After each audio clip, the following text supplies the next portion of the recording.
A paz do Senhor, amadas irmãs. Boa tarde, boa noite, bom dia, né? A hora que vocês estiverem ouvindo esse áudio, é o que eu desejo a vocês, tá? E eu fiquei de trazer uma palavra agora para a roda de conversa e confesso que fiquei pensando muito no que deveria falar, porque são tantas as nossas necessidades, né? Estamos todos tão cheios de necessidades, tão precisados de resposta, que eu não sabia sobre o que falar, né? Tava tudo todo o assunto parece que já foi debatido, né?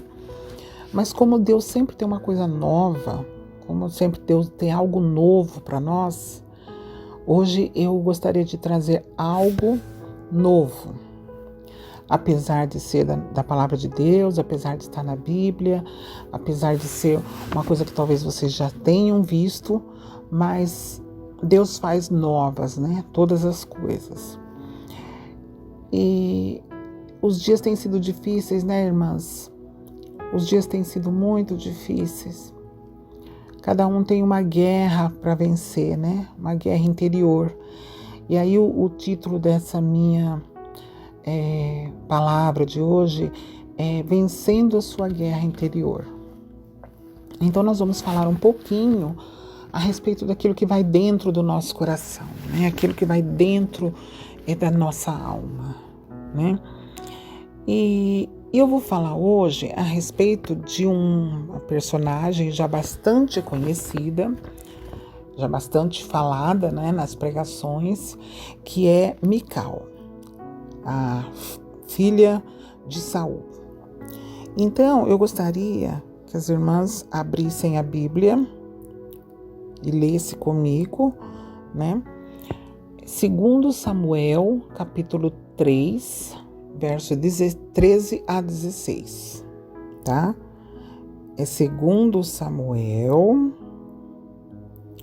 capítulo 3, do verso 13 ao 16, que diz assim: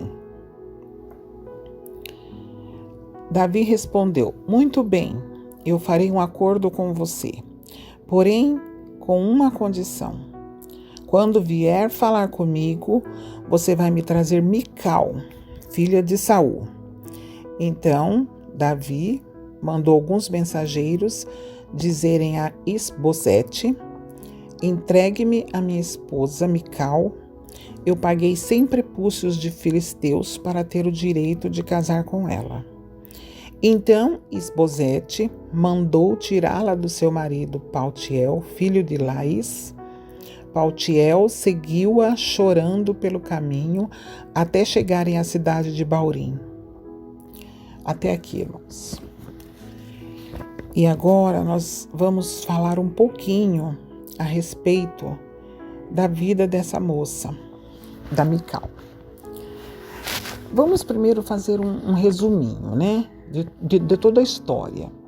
Porque sempre quando nós falamos de Mical, nós falamos daquela cena em que Davi chega feliz da vida por conta que está trazendo a arca novamente para Jerusalém. E Mical da janela faz aquela cara de desprezo, né? E chama a atenção de Davi porque ele estava se aparecendo lá para as moças, né? Então é muito usado o nome de Mical para relacionar a esse momento de Davi, colocando ela como uma mulher amarga, uma mulher que não soube reconhecer, que não soube valorizar, que não soube abençoar sua casa. E tudo bem, isso também está certo, só que nós não vamos nos pegar nesse aspecto da personalidade de Mical. Nós vamos falar sobre outro aspecto, né? Então o resuminho é o seguinte: Davi vence Golias e é apresentado ao rei Saul, né? Lá no palácio, Davi desfrutou da afeição da família de Saul.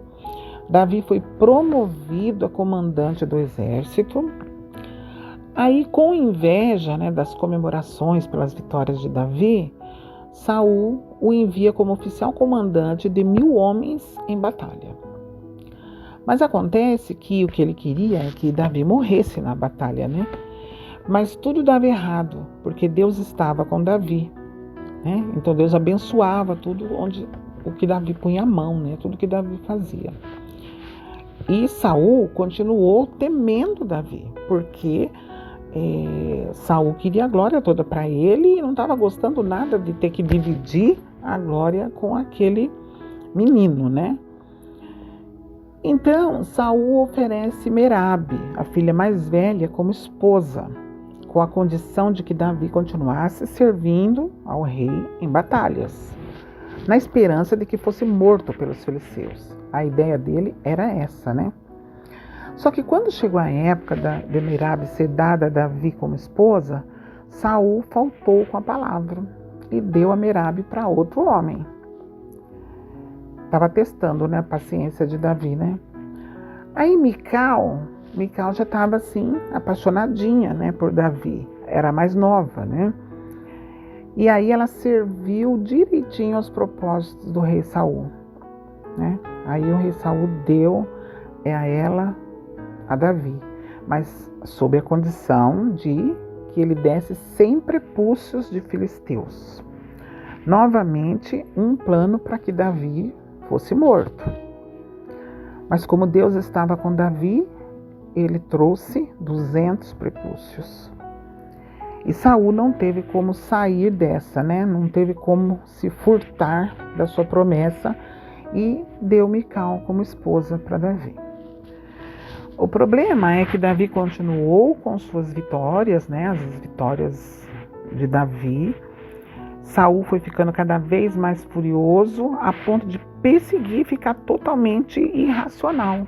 Ele ficou irracional. A inveja era tanta, né? Ele não dormia mais, ele estava assombrado pela presença de Davi, porque tudo dava certo para Davi e ele começou a se incomodar com isso. Aí, certa noite, Saul colocou seu plano em prática, mas Mical ajudou Davi a fugir. Eles já estavam casados e aí Saul ficou doidão e estava querendo mesmo matar o Davi sem nenhum tipo de escrúpulo, né? Ele foi abertamente para querer matar Davi.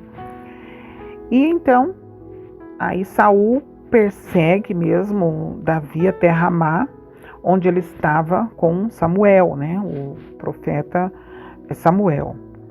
E essa perseguição que Davi fez, que Saul fez para Davi, durou cerca de 9 anos. Ele perseguiu por muito tempo, não foi assim uma perseguiçãozinha, né? Foi uma história que se arrastou por muitos anos, né?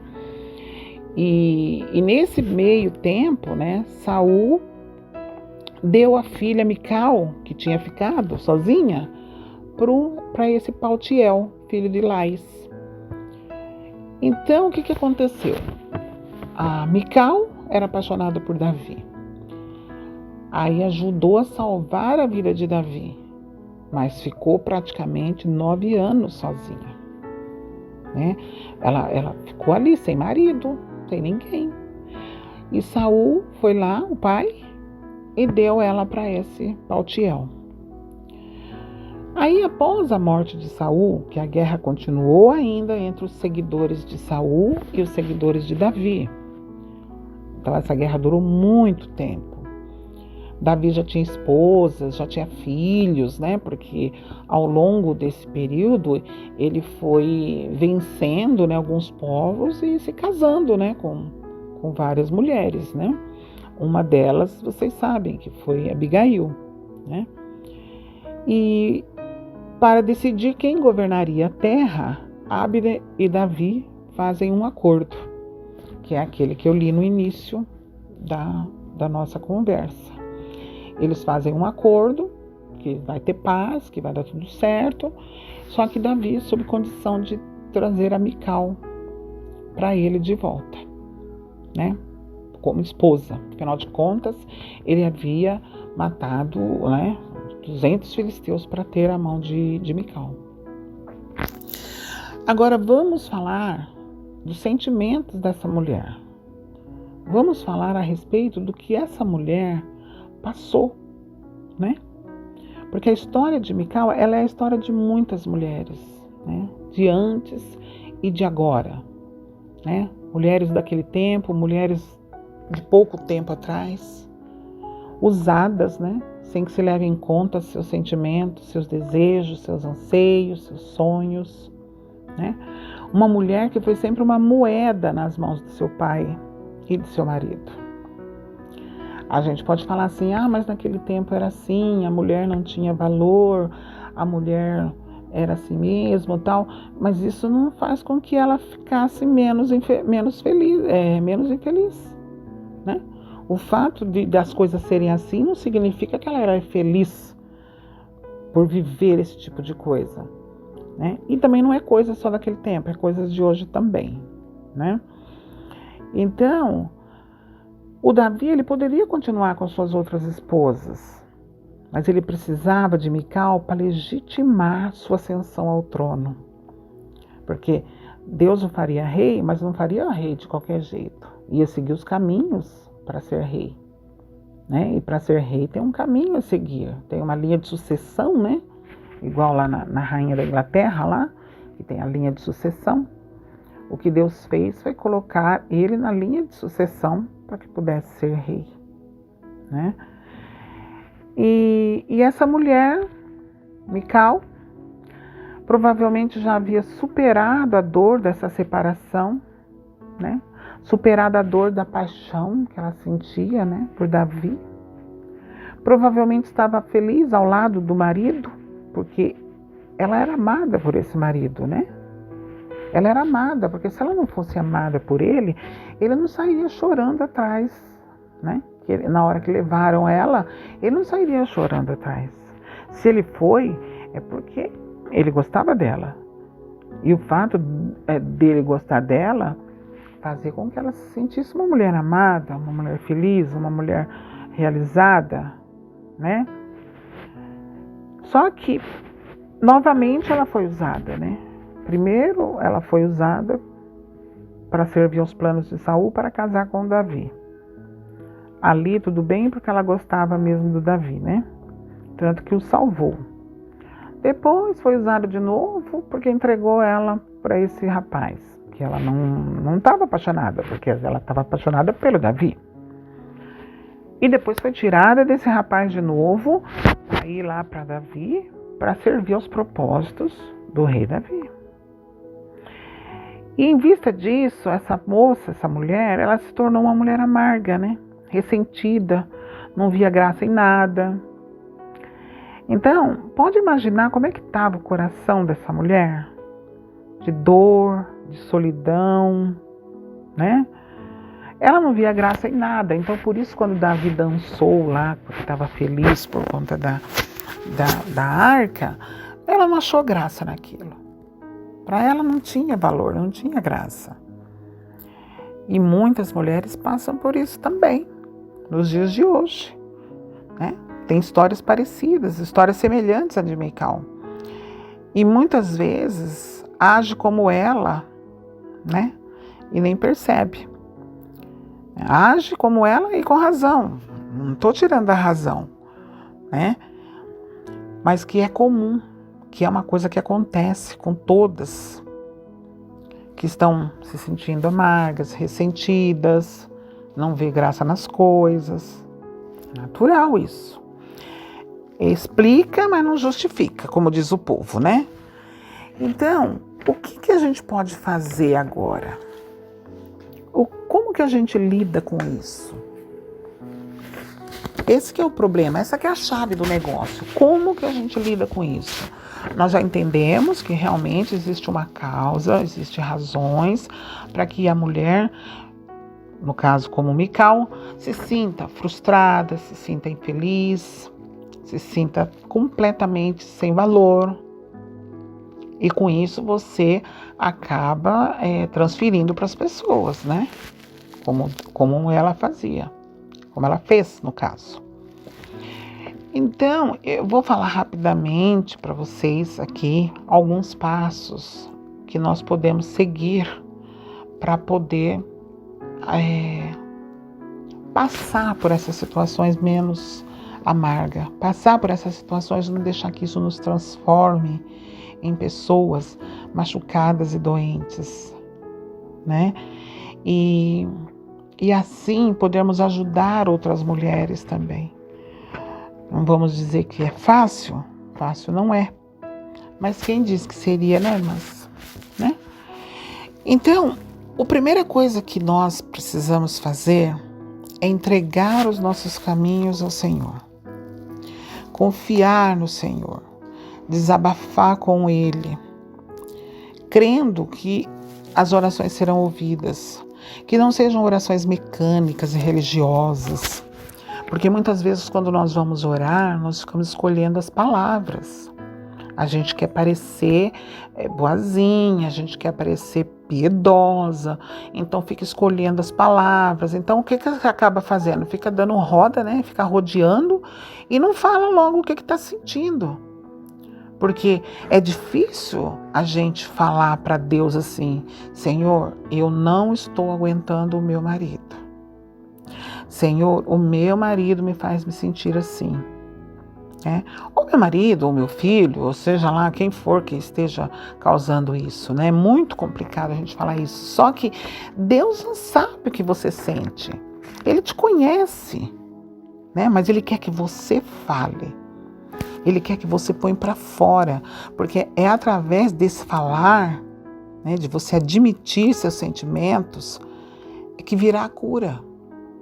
Porque você vai ter esses sentimentos, né, arredios, esses sentimentos negativos, e quando você fala e põe para fora, logo em seguida vem um desejo de pedir a Deus que perdoe aquele sentimento, porque aquilo não deveria estar dentro do nosso coração crente, não é? Então vem logo um desejo de pedir a Deus que nos perdoe, e o perdão de Deus cura, né? Agora, se você oculta de si mesma estas verdades, se você oculta aquilo que te incomoda, como Deus vai tratar? Né? Se nem você enxerga, nem você se conhece, nem você se reconhece, como que Deus vai tratar? Ah, Deus sabe o que eu estou sentindo. Ele sabe, mas você sabe? Ele sabe, mas você sabe o que você está sentindo? Pense nisso, né? Com certeza foi isso que Mical fez. Ficou guardando, ficou ocultando de si mesma, né? Pois como no episódio da arca, ela demonstra seu desprezo pelas coisas de Deus, fruto também de suas mágoas, né? Os frutos de suas mágoas faziam com que ela não visse graça nas coisas de Deus, porque a verdade, nós agradamos a Deus porque nós amamos as coisas de Deus. E quando nós amamos as coisas de Deus, a gente acha tudo lindo, né? Tudo aquilo que Deus faz é lindo, tudo aquilo que Deus faz é maravilhoso. E é isso que a gente tem que manter no nosso coração. Para manter isso, nós temos que estar ligados nas coisas que são do Senhor. Não é verdade? No Salmo 32, verso 3 ao 5, diz assim. Eu estou lendo na nova tradução da linguagem de hoje, tá? Enquanto não confessei o meu pecado, eu me cansava chorando o dia inteiro. De dia e de noite, tu me castigaste, ó Deus, e as minhas forças se acabaram como o sereno que seca no calor do verão. Olha só, né? Enquanto a gente não confessa o pecado, a gente fica numa tristeza, numa angústia, e a gente tenta ocultar aquilo do Senhor, e aquilo acaba virando um castigo sobre nós, né? Então, o primeiro passo é não ocultar seus pensamentos, suas dores, aquilo que te incomoda, né? Não ocultar do Senhor. Fala para o Senhor exatamente como você está se sentindo. Não fique dourando a pílula. E eu falo isso por experiência própria, viu, irmãs? Porque, olha, eu estava de um jeito assim que eu falava, ai, meu Deus, eu oro todo dia, mas eu orava sem colocar meu coração, sem colocar as minhas frustrações. Eu orava falando, Senhor, abençoa o mundo, abençoa meus irmãos, abençoa minha família, tira essa doença do mundo, não sei o quê. E eu? E meus sentimentos, minhas dores, as minhas angústias? Eu não colocava para fora. Mas quando eu coloquei, houve muita libertação. E é isso que eu estou falando para as irmãs. Façam isso. Vocês verão como é libertador, né? O segundo passo é o seguinte: muitas vezes não podemos mudar as circunstâncias, né? E nos vemos presas em uma situação, presas em relacionamentos, relacionamentos amorosos, relacionamentos de amizade, de trabalho. E quando a gente está preso dentro de uma situação e dentro de uma relação, a angústia de ter essa nossa liberdade de escolha retirada, ela toma conta da gente. Essa angústia, ela traz doenças físicas também. Aí começa a dor de cabeça, fibromialgia, batedeira no coração, sabe? Tudo isso vem da angústia, do aperto que dá no peito, né? Nesses momentos em que a sua alma está inquieta, sem saber o que fazer, faça como o Salmo 42, 11. Converse com a sua alma e fala: por que estás abatido, ó minha alma? Por que te perturbas dentro de mim? Espere em Deus, pois ainda o louvarei. A Ele, que é o meu socorro e meu Deus. Então busca a esperança no Senhor, porque a esperança nos fortalece. Quando a angústia vier, né, o aperto vier, e ele vem quando a gente está presa, né? Presa em uma situação que a gente não consegue se libertar. Então aí a gente conversa com a nossa alma e fala: por que te perturbas dentro de mim? Espere em Deus, pois ainda o louvarei. Isso é um salmo de esperança, né? Espere em Deus, porque ainda o louvarei. A Ele que é o meu socorro e meu Deus. É a esperança de que as coisas vão mudar, a esperança de que uma hora a solução vai aparecer, a esperança que qualquer momento tudo pode ficar diferente. Porque do mesmo jeito que tudo fica ruim, às vezes vem a desilusão, vem a tristeza, vem a angústia, vem o luto, também vem a bonança, né? Também vem as coisas boas, então nós precisamos alimentar nossa esperança. Nós precisamos esperar no Senhor, confiados que na bondade dEle, na soberania dEle, Ele fará o melhor por nós, né? O terceiro ponto e último é o seguinte: como nós não compreendemos os acontecimentos, nós não compreendemos nossas emoções, nós costumamos atacar como mecanismo de defesa. Do mesmo jeito que Mical, que implicou lá com o Davi, na sua adoração, ela implicou com ele porque ele estava se aparecendo, que a saia dele levantou, que as moças estavam tudo lá em volta dele. Na verdade, o problema dela não era esse, sabe? Ela nem estava com ele, né? Ele já tinha não sei quantas esposas, né? Mas ela implicou com Davi porque ela acionou um mecanismo de defesa dentro dela. Ela estava chateada, magoada, frustrada, triste, sabe? E ela usou esse ataque a Davi como uma válvula de escape, né? Ela não compreendia a razão de tanta alegria, porque ela não tinha alegria no seu coração, né? E a alegria do Senhor é a nossa força. Está lá em Neemias 8:10. A alegria do Senhor é a nossa força.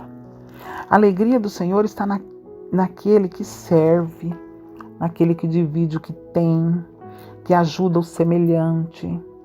A alegria do Senhor não é uma felicidade porque eu tenho meus sentimentos felizes, porque eu tenho meus desejos realizados.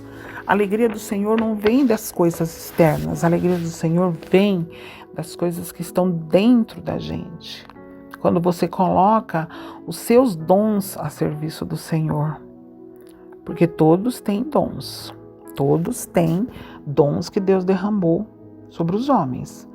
Então, coloque esses dons a serviço do reino. Que a alegria do Senhor virá, né? A alegria do Senhor virá, porque aquele que serve, aquele que divide, aquele que ajuda, ele é alegre, ele tem a alegria do Senhor, né? E a alegria do Senhor, ela torna tudo mais leve, como está lá em Mateus 11, 28, 29b. Tomai sobre vós o meu jugo e aprendei de mim, porque sou manso e humilde de coração, e acharei descanso para a vossa alma, né? Como que nós achamos descanso para nossas almas? Aprendendo de Jesus, aprendendo dele, como ele agia, como ele se comportava, como ele vivia. Ele é o nosso modelo. Ele é o nosso modelo, nosso padrão perfeito de relacionamento, padrão perfeito de relacionamento com Deus, de relacionamento com as pessoas. O que mais Jesus fazia, além de usar seus dons a serviço do reino, a serviço do seu semelhante, não é? Então, irmãs, diante de tudo que nós temos passado, diante de tudo que nós temos vivido, e muitos dentro de casa, trabalhando home office, com as crianças em casa, fazendo lição, às vezes com o marido dentro de casa também atrapalhando. É um estresse tão grande que a gente acaba confundindo um pouco as coisas. A gente começa a achar que a razão do problema é isso, e às vezes a razão do problema é outra coisa, né? A razão está nos sentimentos que nós temos, nos sentimentos que nós carregamos, né? De tristeza, de angústia, de frustração. E por isso que eu estou colocando esta palavra hoje, para que as irmãs recebam no seu coração. Ore, né? Ore para que o Senhor traga à luz aqueles sentimentos que estão afetando, né? Aquelas emoções que estão aí, todas confusas dentro do seu coração, né? Entrega para Deus em oração, fale abertamente com o Senhor, tenha esperança no Senhor e sirva, irmã, sirva como Jesus serviu, e tudo isso vai passar, tudo isso passará. E eu oro com você. Senhor nosso Deus, eu te agradeço, Senhor, por esse momento, por essa oportunidade de falar a essas irmãs, de levar uma palavra para elas, e que Deus possa, através destas palavras, Senhor, trazer tranquilidade ao coração, trazer paz ao coração dessas irmãs, Senhor. Senhor, tenha misericórdia, Senhor, das tuas filhas, Pai, que tem que cuidar da casa, que tem que cuidar dos filhos, que tem que cuidar do marido e muitas vezes trabalhar fora também, Senhor. Em nome de Jesus eu te peço, abençoe a cada uma, Senhor. Dá a ela a porção devida, Senhor, de cada dia. Pai amado e santo, te agradeço, Pai, por tudo, Pai. Te peço, Senhor, estas bênçãos, em nome de Jesus, o teu Filho. Amém.